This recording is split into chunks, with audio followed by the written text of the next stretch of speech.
Olá pessoal, tudo bem com vocês? Espero que estejam todos bem, se cuidando bastante. Essa aula é uma aula para o segundo ano do ensino médio e vocês devem ter observado quando receberam os roteiros que a gente resolveu fazer uma revisão geral, né, antes de dar continuidade aos conteúdos. Então, como que a gente vai proceder em relação a isso? Vocês já sabiam que poderiam assistir quantas vezes fossem necessários, está escrito aí no roteiro os vídeos que já foram passados.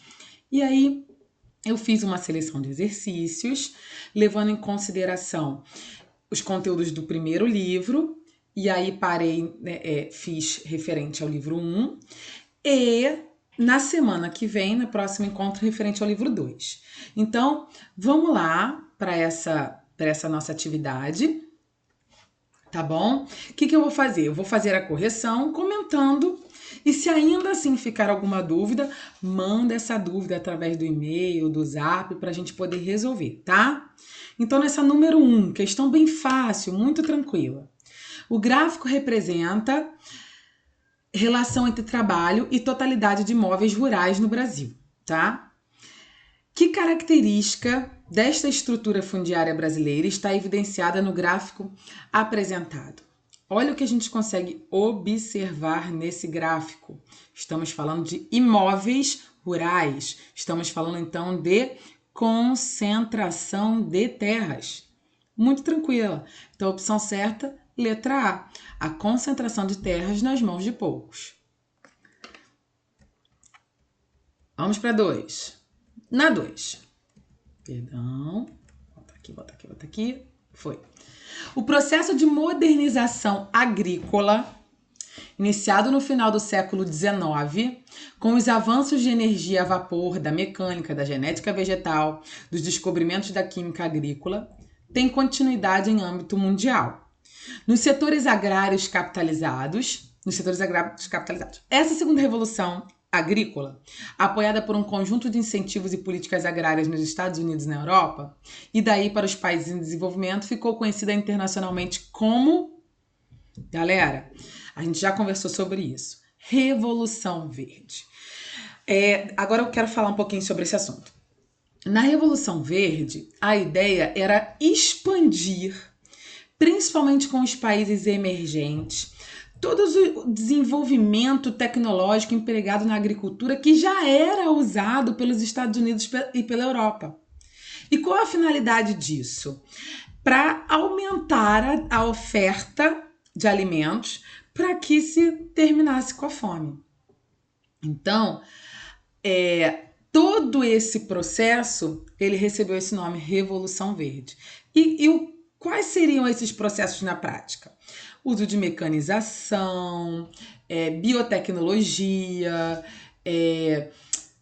melhoramentos genéticos, né, de um modo geral, fertilizantes e agrotóxicos, ou seja, tudo que fosse necessário para aumentar a produtividade agrícola, principalmente nos países emergentes que estavam atrasados em relação a isso. Beleza? Resposta certa, letra B. Na 3, analise o mapa. Uma característica que confere elevada produtividade às atividades econômicas expressas no mapa consiste em, galera, mapa de agricultura dos Estados Unidos. Nós já sabemos que lá é dividido em grandes cinturões agrícolas, com monoculturas ou duas culturas no máximo, de produtos bastante mecanizados, com muito uso de biotecnologia. Então, entre essas opções, a gente pode eliminar utilização de pequenas propriedades. A gente está observando que as propriedades são bem grandes. Na letra B, emprego abundante de mão de obra. Não, a gente está falando de mecanização. Quanto menor quantidade de mão de obra, melhor. Na letra C, práticas sustentáveis de produção. Nunca foi uma preocupação ser sustentável, né? E na letra D, uso intenso de tecnologia. Exatamente isso. Letra D, a resposta correta. Na 4, a soja brasileira apresenta um dos mais importantes produtos para a economia nacional, tá? Analise as seguintes afirmações sobre esse grão. Vamos lá. Na primeira, a soja é uma planta originalmente nativa do Brasil. Contudo, segundo a colonização do território, foi levada para a Europa, sendo introduzida mais tarde na Ásia e nos Estados Unidos. Gente, a soja é original da botânica da Ásia. E ela foi, sim, expandida para o território americano e precisou sofrer algumas modificações genéticas para se adaptar a diferentes solos, a diferentes climas, tá? Mas ela não é original do Brasil. Na 2, a partir da década de 1960, surgem as primeiras lavouras comerciais no Brasil, que se integraram rapidamente no sistema de rotação com milho e a sucessão às culturas de trigo, cevada e aveia. É certo, foi a partir de 1960, Revolução Verde, que a gente começou a empregar todas essas técnicas. Na 3, dentre os fatores responsáveis pela difusão da soja no Brasil, está a política de incentivo ao plantio do grão, visando a autossuficiência nacional, estabelecendo a soja como uma cultura economicamente importante para o Brasil. Também é verdadeira. E hoje, tá? Ela é super importante para a nossa exportação. Soja hoje, os países que exportam soja está entre os Estados Unidos, Argentina, Paraguai, Bolívia e o Brasil, tá bom? Então, a resposta certa era a letra B. Questão 5. As primeiras práticas de agricultura datam de aproximadamente 10 mil anos. Nesse período, ocorrem inúmeras transformações na sua base técnica, mas é no decorrer da segunda metade do século XX que a Revolução Agrícola contemporânea, fundada na elevada motorização e mecanização, na seleção de variedades de plantas e de raças e de animais, e na ampla utilização de corretores de pH dos solos, de fertilizantes, de ração animal, de insumos químicos para as plantas e para os animais domésticos, progrediu vigorosamente nos países desenvolvidos e em alguns setores limitados dos países subdesenvolvidos. Então vamos lá. As transformações ocorridas na agricultura após meados do século XX foram reconhecidas como Revolução Verde. Beleza. Sobre a qual se pode afirmar. Então vamos ver as opções que se pode falar sobre Revolução Verde. Sua concepção foi desenvolvida no Japão e nos tigres asiáticos após a Segunda Guerra Mundial. Não, gente. Até porque a agricultura no Japão nunca foi tão expansiva pelas questões de limitações territoriais, embora tenha agricultura moderna lá, mas é bem pouca, precisa importar muitos produtos, tá bom? Ela vem de uma ideia lá da Europa e Estados Unidos. Na letra B, constituiu para ampliação da diversificação de espécies e do controle de sementes pelos pequenos agricultores. Não foi através, dos pequenos agricultores a diversificação, foi através de muita pesquisa, melhoramentos genéticos, enfim.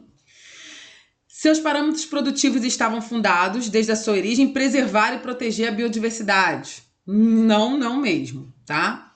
Letra D, com sua extensão, a África e o Sudeste Asiático, as populações rurais puderam alcançar padrões de consumo semelhantes às grandes metrópoles. Gente, não é assim, né? As áreas rurais do Sudeste Asiático e da África estão bem aquém em relação a questões socioeconômicas das áreas urbanas, tá? Das metrópoles. E letra E, foi baseada na inovação científica e está atrelada à grande produção de grãos em extensas áreas de monocultura. Essa é a opção correta, tá bom? Letra E. Vamos para 6. A fome não é um problema técnico, pois ela não se deve à falta de alimentos. Isso porque a fome convive hoje com as condições materiais para resolvê-la. Fácil essa questão, tá? O texto demonstra que o problema alimentar apresentado tem uma dimensão política por estar associado ao quê, gente? Não tem a ver mais com quantidade de produção. Nós somos 7 bilhões e meio e nós produzimos para 11 bilhões de pessoas. Tem a ver com distribuição de renda.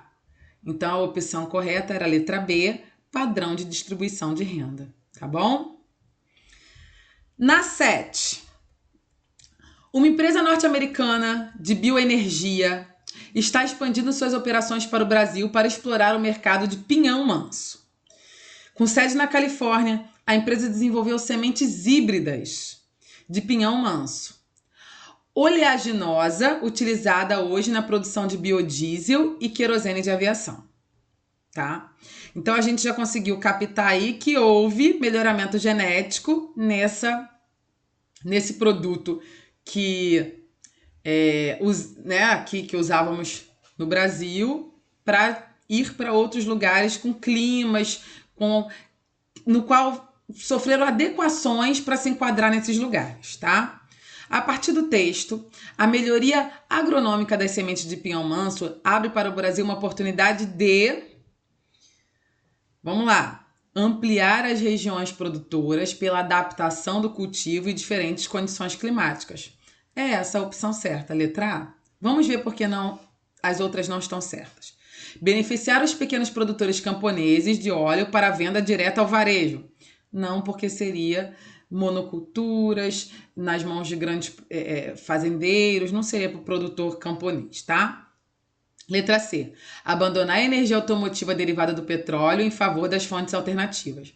Não tem como abandonar nesse momento a energia. Tem sim, já existe um projeto de substituir aos poucos, criar outras formas, né, de energia, mas não é a ideia abandonar 100% com essa questão aí do pinhão manso, tá? Letra D. Baratear cultivos alimentares substituídos pela cultura energética de valor econômico superior. Gente, isso não acontece. Pelo contrário, vou citar um exemplo. Quando a gente tem uma produção de cana-de-açúcar voltada por etanol, aumenta o valor do açúcar refinado que chega ao nosso consumo, tá? Porque os agricultores, eles acabam vendendo para quem está pagando mais. E se o etanol está pagando mais naquele momento, a oferta diminui para outra parte, que seria para alimentação. Letra E. Reduzir o impacto ambiental pela não emissão de gases do efeito estufa para a atmosfera. Gente, claro que no futuro, como são um pouco menos poluentes, isso seria bom, mas não é a intenção desse melhoramento genético do pinhão manso, tá bom? Então, a opção certa era a letra A. E na 8, no estado de São Paulo, a mecanização da colheita de cana-de-açúcar tem sido induzida também pela legislação ambiental, que proíbe a realização de queimadas em áreas próximas aos centros urbanos. Na região de Ribeirão Preto, principal polo sucroalcooeiro do país, a mecanização da colheita já é realizada em 516 mil dos 1,3 milhão de hectares cultivados na cana-de-açúcar. Cana-de-açúcar, por muito tempo aqui no Brasil, o modo de fazer colheita era bastante rudimentar, porque se faz uma queimada para queimar a palha e depois vem os cortadores de cana e recolhem essa cana. Mas isso é muito poluente, isso é muito prejudicial, isso por muito tempo abriu margem aí para o trabalho escravo moderno, né? Em relação a essas plantações, e hoje vem sendo substituído por máquinas, tá? Que causam menos prejuízo e são importantes para a produtividade. Então, o texto aborda duas questões, uma ambiental e uma socioeconômica, que interagem no processo de modernização da produção canavieira. Em torno da associação entre elas, uma mudança decorrente desse processo é: o que se pensa em relação a esse processo? Olha só. Letra A, vamos eliminar. Perda de nutrientes do solo devido à utilização constante de máquinas. Gente, perde-se muito mais nutrientes no solo com as queimadas que eles fazem para colheita de cana do que com as máquinas. Então, não é essa, tá? Letra B. Eficiência e racionalidade no plantio com maior produtividade da colheita. Essa é a letra certa. Que a colheita seja eficiente e seja o mais racional, o mais bem estudada possível para que se tenha uma boa produtividade, de preferência sem danificar tanto o meio ambiente. Vamos falar da C e da D. C, ampliação da oferta de emprego nesse tipo de ambiente. Pelo contrário, se vamos mecanizar, vamos diminuir a oferta de emprego. E na D, menor compactação do solo pelo uso do maquinário agrícola de porte. O uso maquinário agrícola de porte compacta mais o solo por causa do peso, tá bom? Então precisa estar sempre sendo tratado o solo em relação a isso. Bem, finalizamos a nossa correção. Espero que tenha ficado bastante claro e não tenha ficado, né, tão cansativo, por isso eu tentei fazer bem rapidinho. E se ainda tiver ficado alguma dúvida, por favor, envia para a gente resolver, tá? Essa dúvida. Fiquem com Deus, bons estudos.